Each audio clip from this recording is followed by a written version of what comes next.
que nos permitirá encontrarnos. Perpetual, donde perduran los vínculos.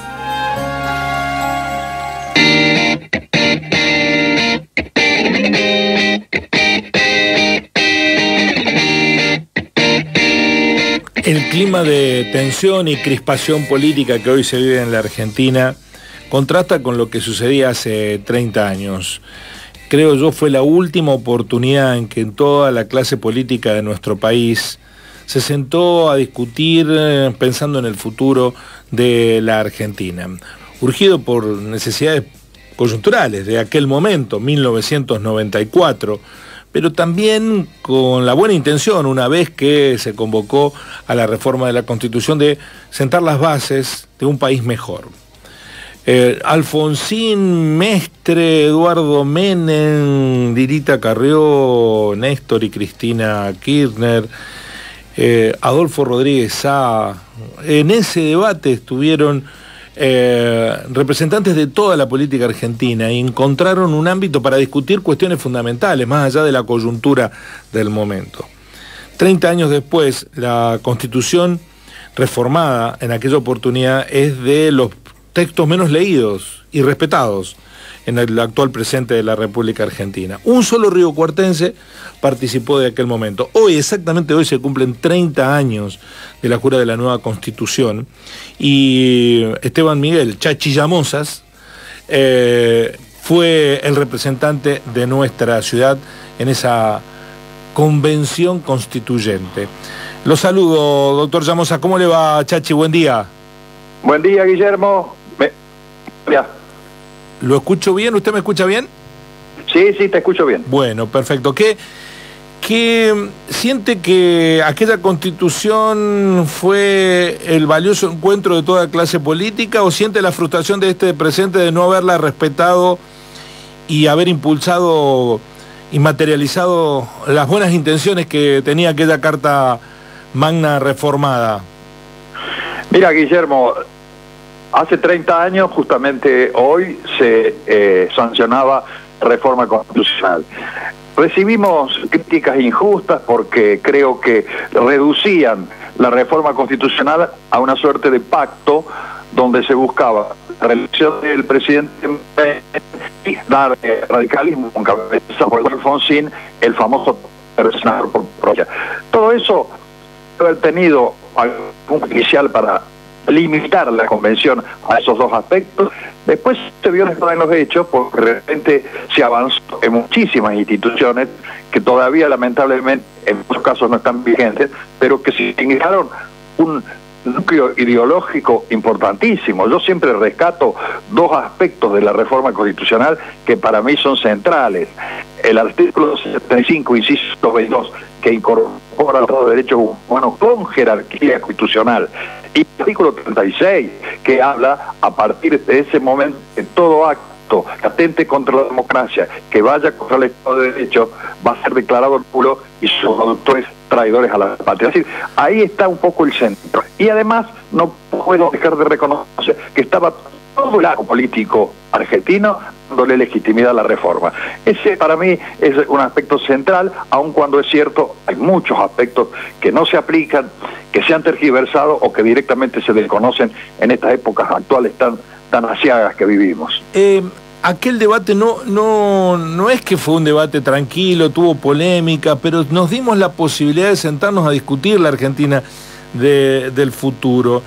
Hoy es valorado, rescatado desde ese aspecto. Hoy pareciera muy difícil, ¿no? Estamos demasiado desencontrados los argentinos. Sí, Guillermo, la verdad es que pensar en 10 tratados internacionales de defensa de los derechos humanos en todos sus aspectos, respecto a Doctor Llamosas, sí. Vamos a hacer una cosa, vamos a interrumpir un segundito el diálogo, vamos a volver a retomar con otra línea, porque lo estamos escuchando entrecortado y deteriora la comprensión de sus respuestas. Así que Breve, Bueno. Cortamos y volvemos a llamar. Ayer lo solucionamos, tuvimos el mismo problema y lo solucionamos de esta manera. Evidentemente hay alguna cuestión en las líneas telefónicas que producen este efecto. Estamos hablando con el doctor Esteban Miguel Llamosas, el padre del ex intendente, que participó de los debates que se dieron entre mayo y agosto. Fue en 1994, hace 30 años, se sentaron bases muy importantes en la República Argentina de aspectos que hasta ese momento no eran tenidos en cuenta.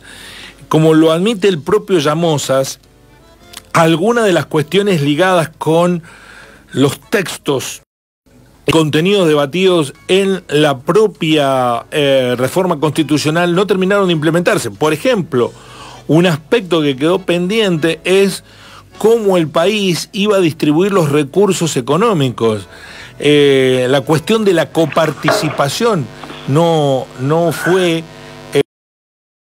aún todavía abordada completamente. Vamos a ver ahora, doctor Llamosas, si estamos mejor con la señal. Decía que las buenas intenciones no pudieron materializarse, por ejemplo, en la cuestión de la coparticipación federal, que es un aspecto fundamental, vital de nuestros días para sostener el federalismo de un país que es cada vez más centralista.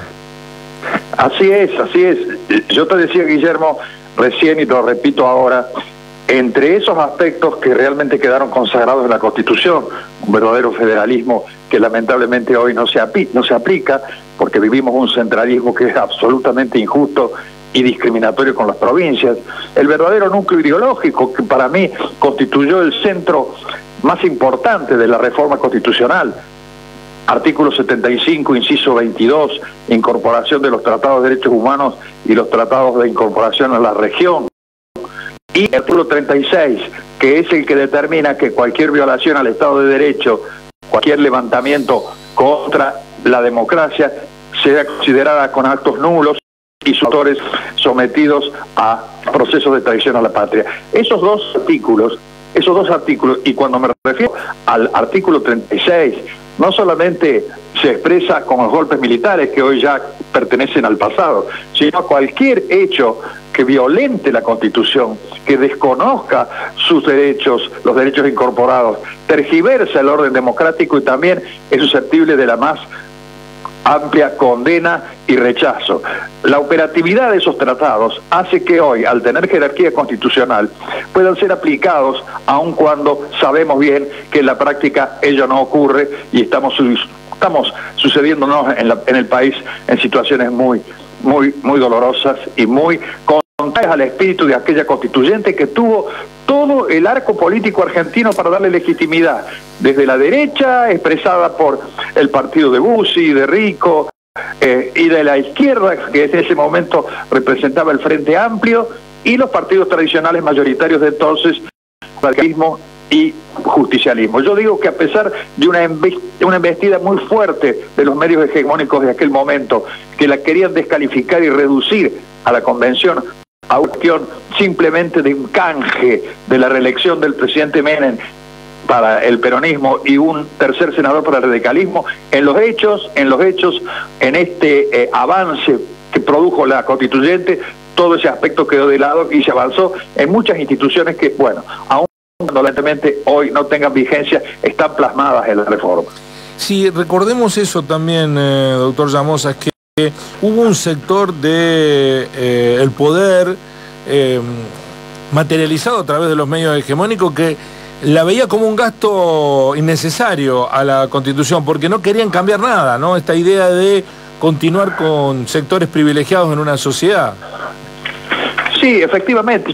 Yo creo que el gran debate que se dio en la constituyente era los sectores, fíjate que paralelismo y con lo que pasa hoy en la actualidad, era mantener la legalidad, que solamente fuera un rito, un maquillaje, formalidades que no modificaran las injusticias sociales, y en cambio para la mayoría en aquel momento conformar y cambiar el andamiaje jurídico para sostener y avalar todas las transformaciones de la realidad y las injusticias sociales.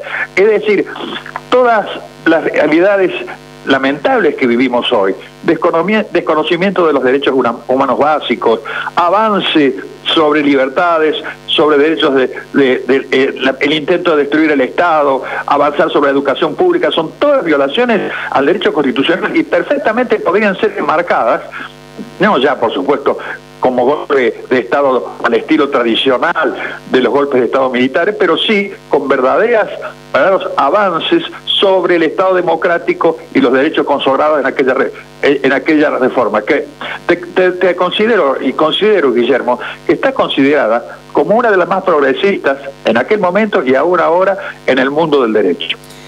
Doctor Llamosa, ¿de qué comisiones participó usted?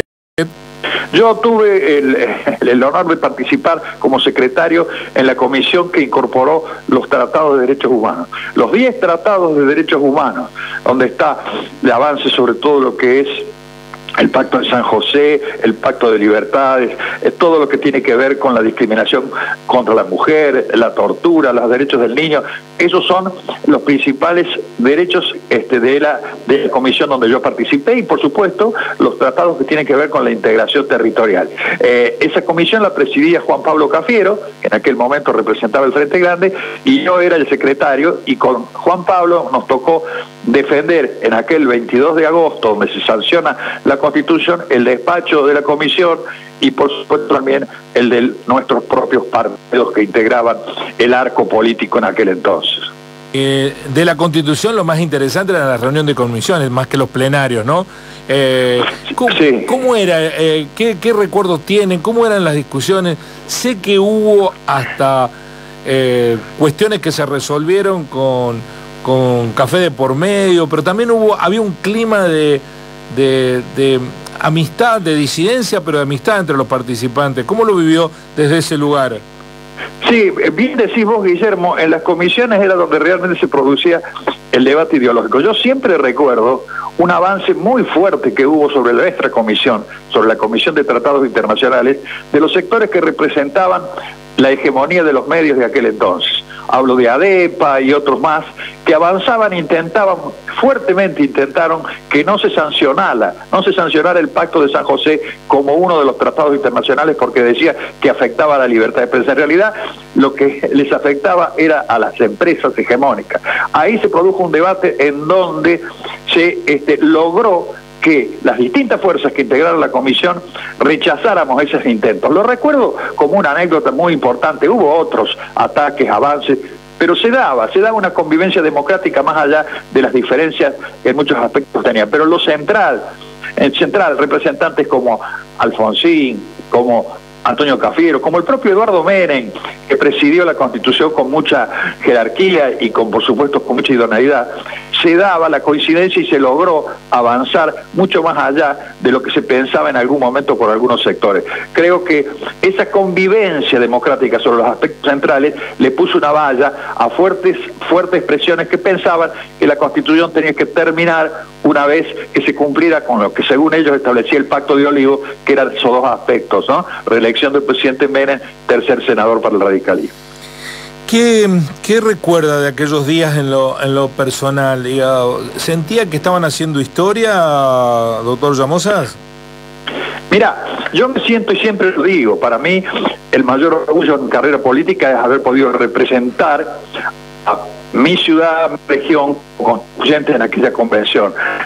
Sí, yo sentía que evidentemente se estaba avanzando. No te olvides, Guillermo, en el marco en que transcurre la constituyente, en el medio de la constituyente se produce el mayor atentado que sufrió la Argentina, el famoso ataque a la AMIA allá en el 94. Es decir, un hecho de violencia muy fuerte cuando nosotros tratábamos de avanzar sobre la memoria, sobre la verdad, sobre la justicia, sobre el derecho. Es decir, a esa violencia anteponerle el derecho, a esa etapa de muerte, la vida. Por eso, para mí, era riquísimo poder compartir con Antonio Cafiero, con Eduardo Menem, con Alfonsín, con la misma Lilita Carrió, muchísimos momentos de no solamente en el aspecto estrictamente legislativo, sino también en la convivencia diaria donde podíamos avanzar, ya te digo, haciéndonos muy fuertes frente a muchos embates que hubo. El embate a hombres como representantes de Bucio, de Rico, que entendían que los tratados de derechos humanos y de integración regional avanzaban sobre la soberanía argentina. No nos olvidemos que además de la incorporación de los tratados, se crea la jerarquía y se crea la justicia supranacional. Es decir, hay personas que, habiendo violado sus derechos, pueden acudir a la justicia internacional representada por la Comisión Interamericana de Derechos Humanos o la propia Corte, aún por encima de fallos de la Corte. Eso para ellos era inaceptable, y ahí se producían debates que realmente constituían ese núcleo ideológico, porque se incorporaron derechos, se incorporó esa jerarquía constitucional y una justicia supranacional. Yo cuando hablo de esto, lo hago con mucha pasión, mucho entusiasmo. No puedo dejar de reconocer que hoy, lamentablemente, en el ataque a la educación pública, en el ataque a nuestra moneda, ojo, que también está como texto constitucional de aquella reforma, la defensa irrestricta del peso, es decir, muchísimos aspectos que hoy, hace poco se ha dejado afuera, era el instituto que permitió avanzar sobre la identificación de personas desaparecidas, de nietos. Todos estos ataques, todos estos avances, todos estos desconocimientos de un marco que, si bien es cierto, no transforma la realidad, pero es un andamiaje jurídico que, si se respetara en esos aspectos, no se permitirían estos avances, que por supuesto también son responsabilidad de los grandes movimientos y partidos populares que no supieron darse un acuerdo sobre puntos básicos que impidieran estos avances de la ultraderecha que hoy está padeciendo el pueblo argentino, el pueblo trabajador, la clase media, en fin. No me quiero extender en eso, pero está a la vista de que están violando permanentemente esos postulados de la Constitución del 94. Estamos dialogando con el doctor Esteban Llamosa respecto de lo que hoy se está conmemorando, 30 años de la sanción de la reforma de la Constitución. Mis compañeros Mayra y Alejo le trasladan inquietudes, doctor. Chicos, ¿cómo está Esteban? Muy buenos días. Buenos días. En línea con lo que venía recién mencionando, estamos frente a una nueva clase de dirigencia política que no le interesa todo lo que recién mencionaba, o está perdida la nueva dirigencia política. No sé, digo nuevos, quizás, o algunas personalidades, no sé, del radicalismo que han tomado nuevas posturas ahora, bueno, los bloques, por ejemplo, de Libertad Avanza, las nuevas posturas de los bloques también más tradicionales como de Unión por la Patria. ¿Cómo ve en ese sentido? ¿Están perdidos o es una nueva clase de dirigencia política? No, yo creo que evidentemente hay responsabilidades mayores que otras. La primera responsabilidad de que no se cumplan los postulados trascendentes, modernos, progresistas de la reforma de la Constitución, se le atribuyo a la justicia, porque la justicia es la que tendría que ser finalmente la que determinara cuándo se avanza sobre la Constitución. Y lamentablemente todavía existe una cultura jurídica anquilosada donde no se atreven los jueces a aplicar en forma operativa aquellas cláusulas constitucionales.